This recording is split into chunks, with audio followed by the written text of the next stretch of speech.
Selanjutnya yang menyebabkan doa tak terjawab dari sebab matinya hati, qultum annal mauta haqqun wa lam tasta'iddu lahu. Kamu berkata, kamu yakin bahwa mati adalah sesuatu yang benar, tapi kamu tidak pernah punya persiapan untuk mati. Padahal menurut logika, orang yang akan bepergian jauh tentu dia harus mempunyai bekal yang cukup. Semakin jauh jarak perjalanan yang akan ditempuhnya, semakin banyak perbekalan yang harus dibawanya. Dahulu, seketika beberapa jamaah dari Yaman akan melaksanakan ibadah haji dengan nekat, mereka berprinsip, pokoknya kan berangkat haji jadi tamunya Allah, nanti Allah yang akan ngelayanin. Mereka nekat, modal badan doang berangkat. Diadukan kepada baginda Rasul, lalu turun peringatan dari Allah, wa tazawwadu fa inna khairaz zadi taqwa. Jangan begitu, bawa bekal. Sesungguhnya bekal yang paling baik adalah takwa. Bahwa berangkat dengan bekal takwa itu bekal yang paling utama. Tapi bekal-bekal yang lain pun jangan diabaikan. Kalau kita akan berangkat untuk tujuan yang baik, bekal yang paling utama memang takwa. Tapi tidak berarti harus mengabaikan bekal-bekal yang lain. Begitulah, semakin jauh perjalanan yang akan kita tempuh, semakin banyak bekal yang harus kita hadapi. Kalau saudara mau pergi ke Surabaya, tidak membawa bekal kemudian berani berangkat, rasanya sih saya pikir itu bukan berani, nekat namanya. Sama saja orang belum pernah sembahyang mati. Nekat tuh orang. Berani amat. Belum berbuat kebaikan barang sedikit pun sudah mati. Nekat namanya itu. Sama saja tadi, nggak bawa bekal apa-apa berangkat ke Surabaya. Sampai Surabaya belum tentu, sengsara udah jelas. Belum punya bekal yang baik sudah mati. Sampai ke surga belum tentu, tapi kebelangsak dan sengsara rasa-rasanya pasti itu.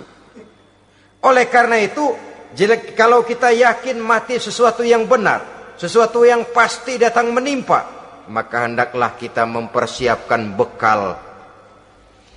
Kemudian idda'aitumun najata minan nar wa ramaitum fiha anfusakum. Kamu memproklamirkan diri ingin selamat dari neraka, tapi kamu lemparkan dirimu ke dalam neraka. Bagaimanapun bajingannya bajingan, kalau ditanya ente mau masuk neraka enggak? Jawabannya pasti enggak. Itu pasti.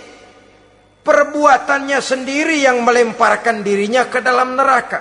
Membiarkan dirinya berlarut-larut, bertimbun-timbun dalam dosa dan kesalahan. Dan tidak akan ada niatan untuk memperbaiki diri. Hanyut di meja judi, habis ditelan minuman keras, fitnah sana, fitnah sini, hasud sana, hasud sini. Padahal mulutnya ingin selamat dari neraka, perbuatannya malah melemparkan dirinya ke dalam api neraka. Tidak ada orang yang lebih sayang kepada diri kita selain kita sendiri.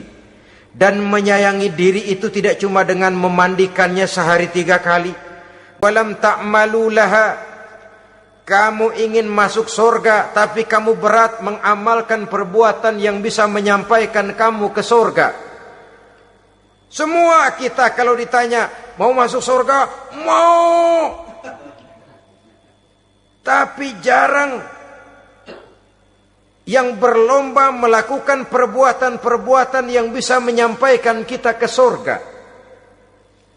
Kemudian yang terakhir kata Imam Al-Faqih Abu Lais, dafantum mautakum walam ta'tabiru laha.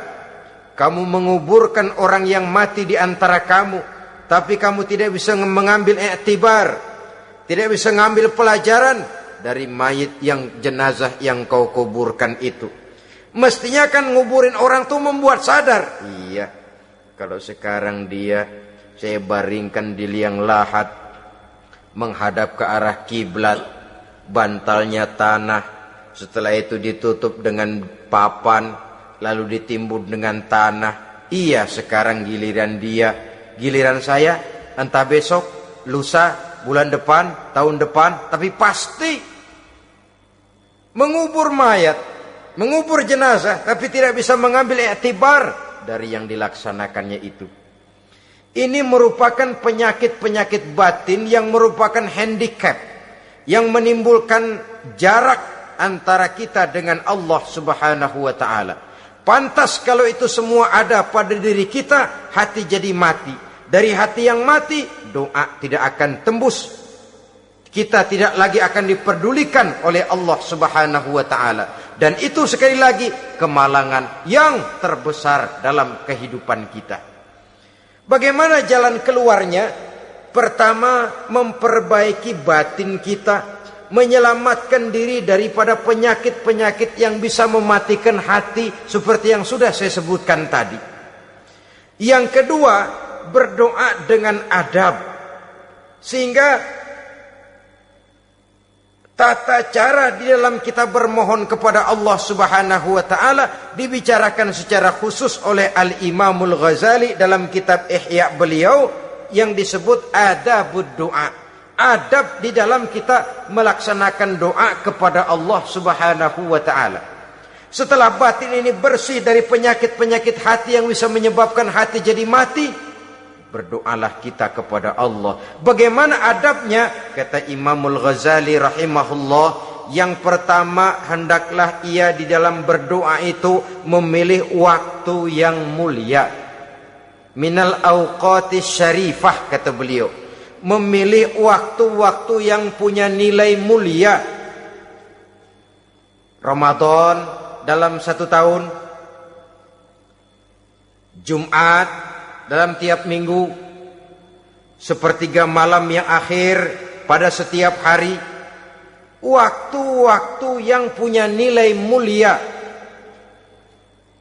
Walaupun misalnya saudara berdoa pada hari Kamis, tidak ada halangannya Allah mau kabulkan. Ini tidak berarti bahwa kalau sudah berdoa hari Jumat lalu hari Kamis tidak mau berdoa, tidak.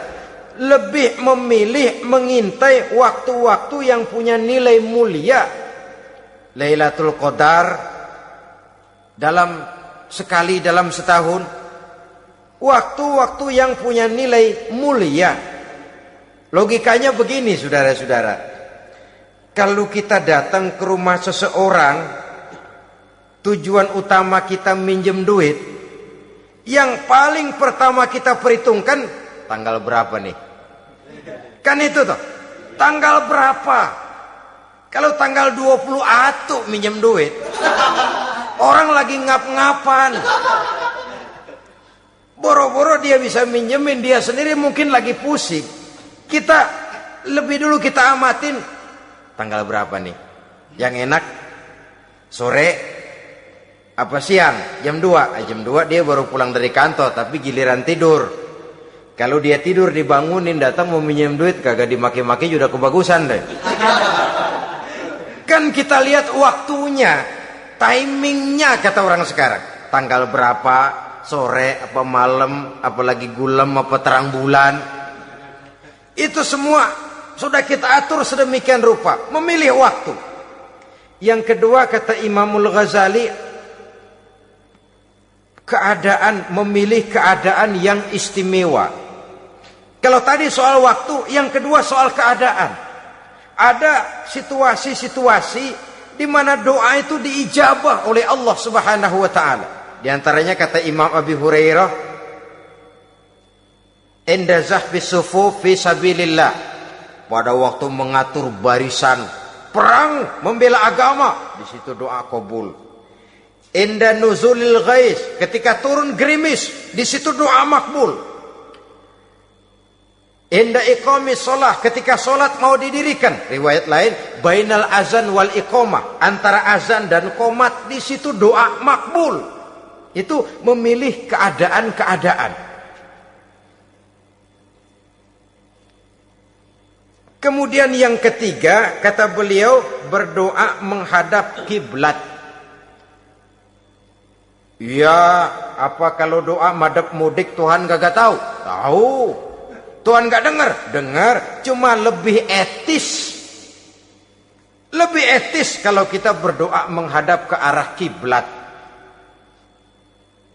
Saudara-saudara kaum muslimin rahimakumullah. Yang keempat, hifdzus saut, menyederhanakan suara. Tidak terlalu keras, juga tidak terdengar orang lain, apalagi kalau doa kita diaminkan oleh orang lain. Tidak usah terlalu keras. Kenapa? Karena Allah yang kita meminta kepadanya bukan zat yang tuli, bukan zat yang buta, bukan zat yang tidak dengar, bahkan Dia Maha dengar. Juga tidak terlalu seperti orang berbisik-bisik, apalagi kalau doanya doa bersama-sama. Tapi kadang-kadang terdorong oleh husnuzon dari para makmum saja. Tidak peduli apa yang dibaca oleh imam, yang kedengaran cuma amin aja gerengan. Amin, amin, amin, amin, amin, amin.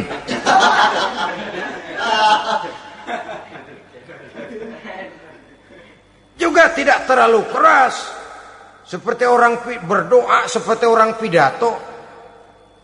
Saudara-saudara kaum muslimin rahimakumullah. Yang kelima, alla yatakallafa saja' fid du'a. Dalam berdoa, kalau istilah kita, jangan nyelongcong. Sajak sujak ini menunjukkan sikap berani kepada Allah. Misalnya ada orang berdoa, ya Allah ampunilah saya kalau engkau mau. Kalau Allah mau. Kasihanilah saya ya Allah kalau engkau mau.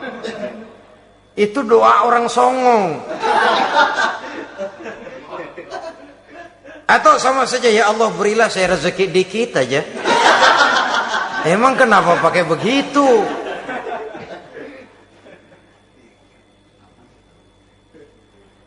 Allah yatakallafa saja fid du'a. Yang keenam, kata Imamul Ghazali, at-tadarru' wal khusyu'. Dengan tadarru' dan khusyu', dengan sikap tawadu, benar-benar ya seperti kita lah kalau datang memang menghajatkan pertolongan dari seseorang, segala action kita atur supaya hajat kita itu kabul, kan begitu. Kadang-kadang istilah orang kalau perlu ngesor mah ngesor dah, yang penting permintaan dikabulkan, gitu saja. Kita lihat sekarang ini, ramai orang bicara soal film-film Parno. Kelihatannya pendatang-pendatang baru, pokoknya asal bisa main dah, bugil ya bugil dah. Yang penting nyohor, bisa tampil. Walaupun dalihnya semua sama, mula-mula cuma iseng. Adegan panas bagaimana? Kalau tuntutan skenario apa boleh buat?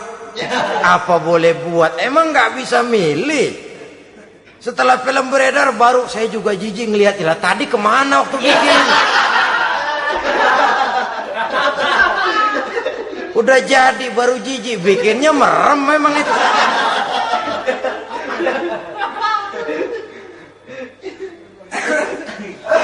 Tapi ada satu analogi, asal bisa main, asal bisa tampil di layar, apa saja jadi taruhan sudah. Bugil ya bugil dah, nggak soal dah, pokoknya bisa main, tampil, nyohor, masuk koran.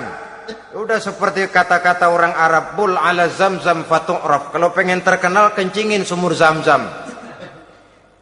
Artinya apa? Bikin yang aneh-aneh, yang orang nggak kerjain, ntar ngetop. Yang ngetop lempengan jeleknya.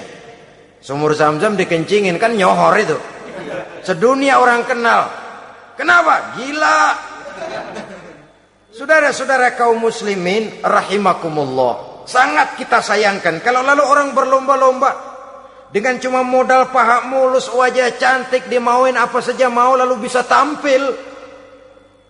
Akibatnya yang jadi korban adalah anak-anak kita, disuguhi tontonan-tontonan yang meracuni jiwa mereka.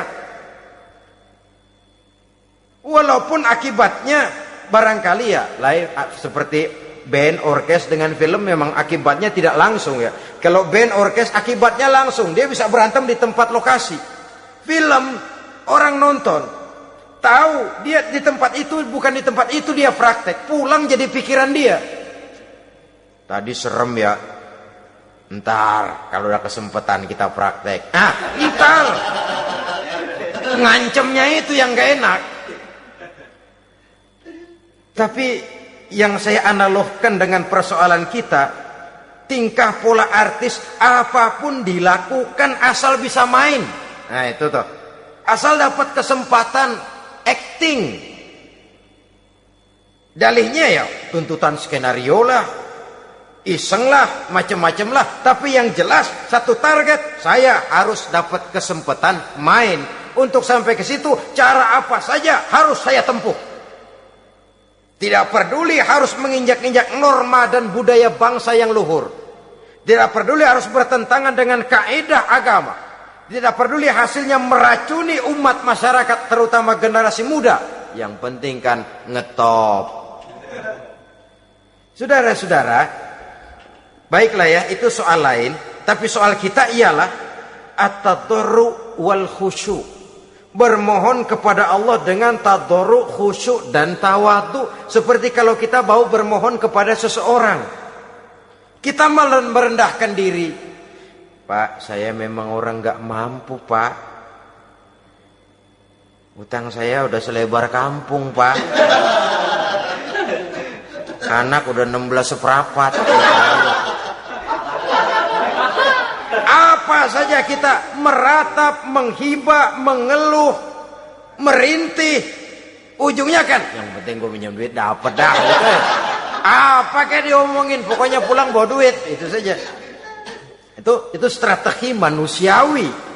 Kalau ini kita adakan konteks, oh iya, kepada Allah lebih lagi kita tadarru, khusyuk, tawadhu.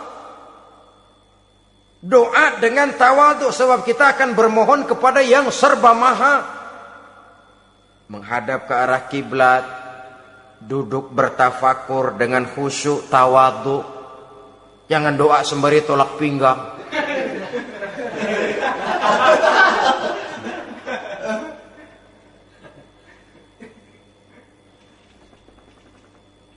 Yang ketujuh kata Imamul Ghazali, ayyujzimad du'a wa yuqina bil ijabah. Hendaknya dia menjazamkan doanya itu dan yakin bahwa doanya akan dikabulkan oleh Allah. Sebab kata Nabi, innallaha la yaqbalu du'aan min qalbin ghafilin lahin. Allah subhanahu wa ta'ala tidak akan menerima doa dari hati yang lalai dan main-main. Doa ke orang ogah-ogahan.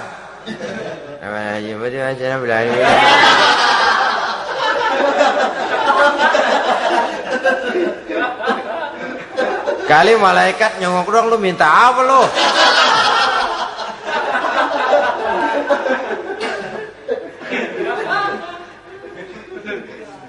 Seperti tadi itu, kita datang mau minjem duit sama orang, ngomongnya ogah-ogahan. Minjem duitnya dikasih syukur enggak, ya udah. Ya enggak dah, enggak dikasih sudah. Kenapa? Mintanya begitu. Enggak serius dan enggak yakin bahwa doanya akan dikabulkan. Kalau kita sudah punya keyakinan, jangan-jangan doa saya enggak diterima Allah. Enggak.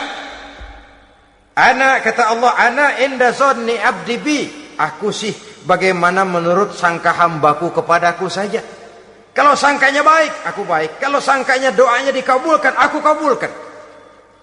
So itu doa harus dengan pasti dan harus dengan yakin doa itu akan dikabulkan dan meluruskan harapan, membenarkan cita-cita, meluruskan maksud apabila doa itu dikabulkan oleh Allah Subhanahu wa taala.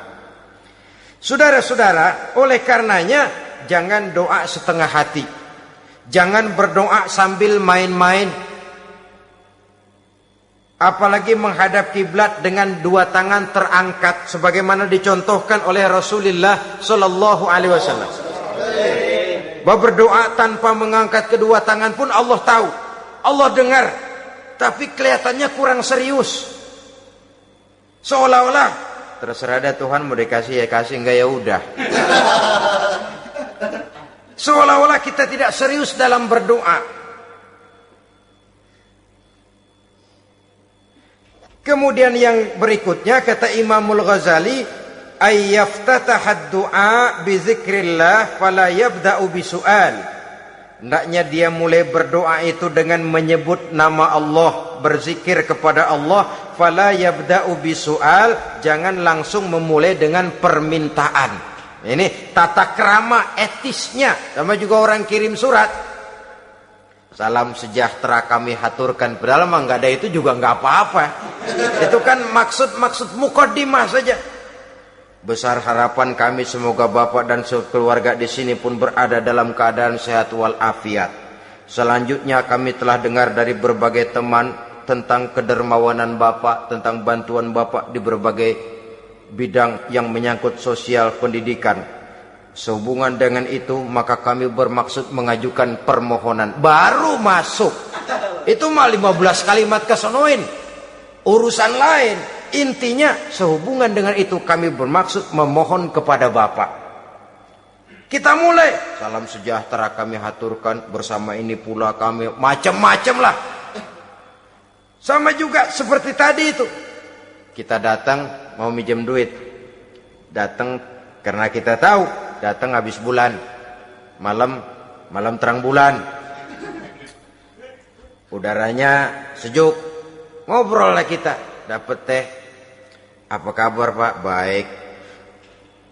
Aduh Bapak sih, untung dah Pak, kayak pemurah lagi. Saya tahu Bapak banyak nyumbang di mana-mana. Di Angon aja tuh orang di Angon.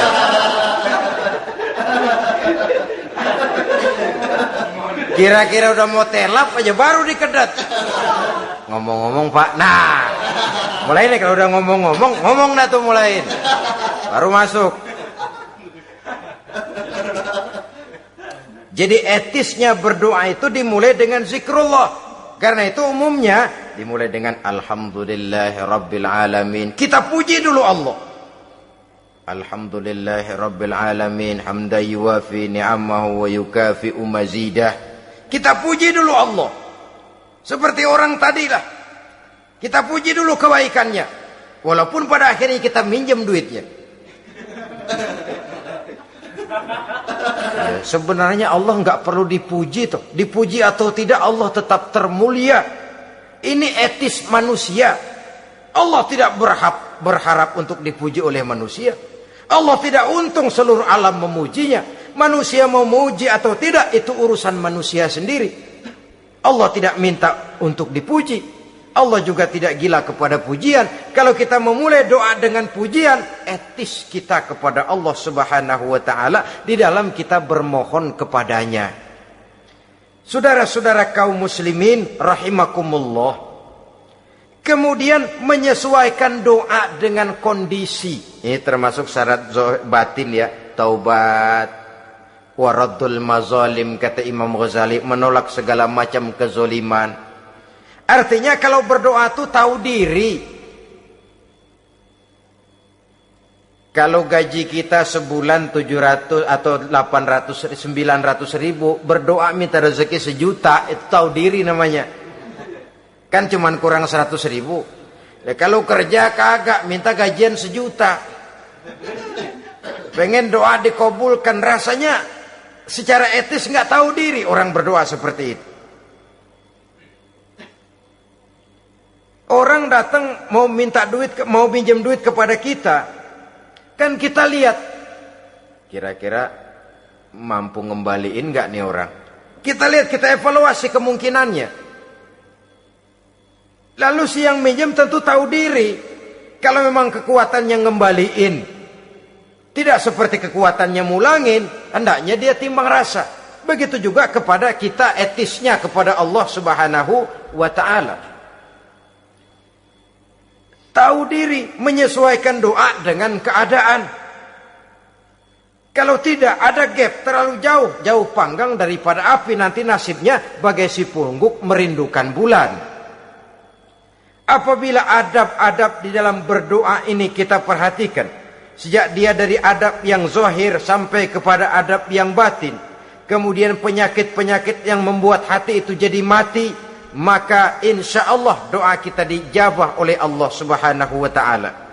Dalam Al-Baqarah ayat 186, Allah Subhanahu wa ta'ala menjelaskan, wa iza sa'alaka ibadi anni fa inni qarib ujibu da'watad da'i iza da'ani falyastajibu li wal yu'minu bi la'allahum yarshudun. Apabila hambaku bertanya kepadamu Muhammad tentang aku, kata Allah, fa inni qarib, katakan kepadanya, aku dekat sekali dengan mereka. Ujibu da'watad da'i iza da'ani, aku akan jawab, aku kabulkan permohonan orang-orang yang berdoa kepadaku.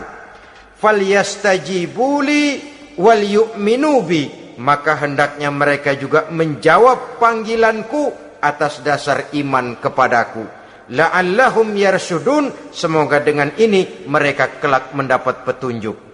Saudara-saudara, Al-Baqarah 186 ini dengan nyata menjelaskan kepada kita, Allah akan menjawab doa, mengabulkan permohonan apabila kita falyastajibuli wal yu'minu bi, juga menjawab panggilan Allah atas dasar beriman kepadanya.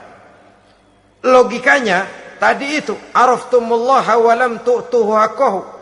Kita tidak pernah mau menjawab panggilan Allah sementara kita berharap doa kita dijawab oleh Allah. Apa enggak pincang? Apa enggak berat sebelah? Panggilan Allah kita berat memenuhinya, sementara kita sangat berharap agar permohonan kita, seruan kita dikabulkan oleh Allah. Menjawab panggilan Allah atas dasar beriman kepadanya. Kenapa? Ada orang menjawab panggilan bukan berdasarkan iman, tapi karena target lain. Datang sembahyang Jumat paling dulu, target utamanya pulang juga paling dulu nyabet sendal, nyabet sepatu. Menjawabnya iya, tapi tidak karena iman. Jadi apabila kita rajin menjawab panggilan Allah atas dasar beriman kepadanya, maka seruan, permohonan, doa niscaya dikabulkan olehnya. Ini saja, mudah-mudahan ada manfaatnya. Terima kasih atas segala perhatian. Mohon maaf atas segala kekurangan. Usikum wa nafsi bitaqwallah. Wassalamualaikum warahmatullahi wabarakatuh. Waalaikumsalam warahmatullahi wabarakatuh.